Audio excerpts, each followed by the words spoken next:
Hi guys, my name is Sarah with Three Bears General Store, and this week is Holy Week, and today is Maundy Thursday, and let's talk about what that means. So on Maundy Thursday, Jesus has the Last Supper with his disciples. He also washes their feet in a lesson in humility, and he also establishes communion. And then later that night is when he prays in the Garden of Gethsemane and is later arrested. So I am in John 22, and we're going to look at verses 19 through 20. It says, he took some bread and gave thanks to God for it. Then he broke it in pieces and gave it to the disciples, saying, this is my body, which is given for you. Do this in remembrance of me. And this is Jesus talking. After supper, he took another cup of wine and said, this cup is the new covenant between God and his people, an agreement confirmed with my blood, which is poured out as sacrifice for you. So he was talking about what was to come. So in John chapter 13, this is where we're reading about Jesus washing his disciples' feet.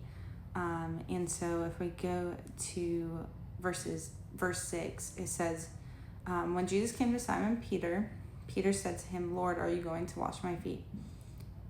And Peter said, no, you will never wash my feet. And Jesus replied, unless I wash you, you won't belong to me. Then in verse 9, Simon Peter exclaimed, then wash my hands, my head as well, Lord, not just my feet. Jesus replied, a person who has not bathed all over does not need to wash except for the feet to be entirely clean. And you disciples are clean, but not all of you, for Jesus knew who would betray him. That is what he meant when he said, not all of you are clean. During the Last Supper, Jesus talked about what was to come, which was his death, and had his Last Supper with his disciples, and then washing his disciples' feet. He also referenced his betrayal, and also washing their feet. And if we think about how Jesus washes our sins away, and so this is a very important night that happened. And then after that is when then Jesus goes to the Garden of Gethsemane alone. And this is where he does cry out to the Lord about what is to come.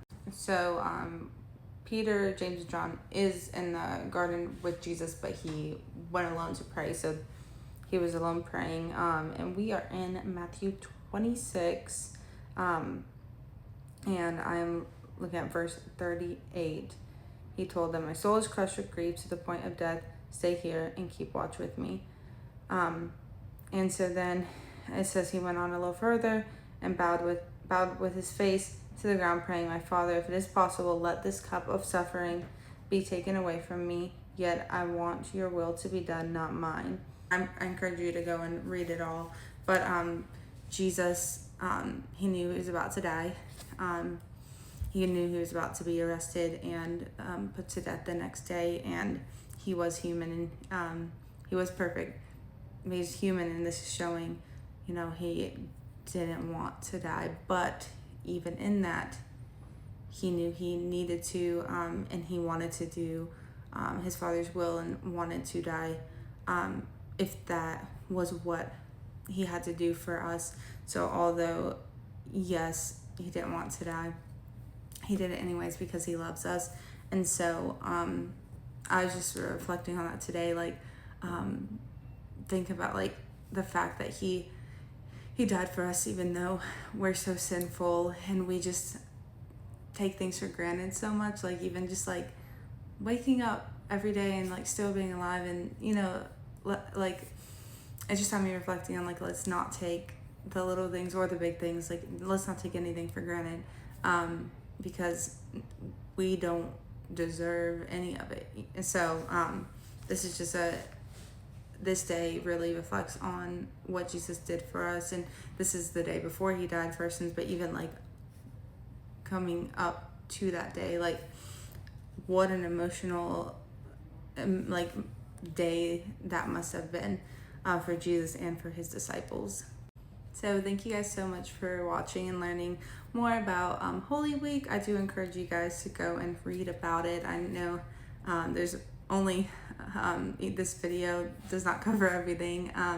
There's a lot to it, and so I encourage you to go and actually read about it and pray too about it as you're reading about it, and just praying and thanking Jesus for what he did.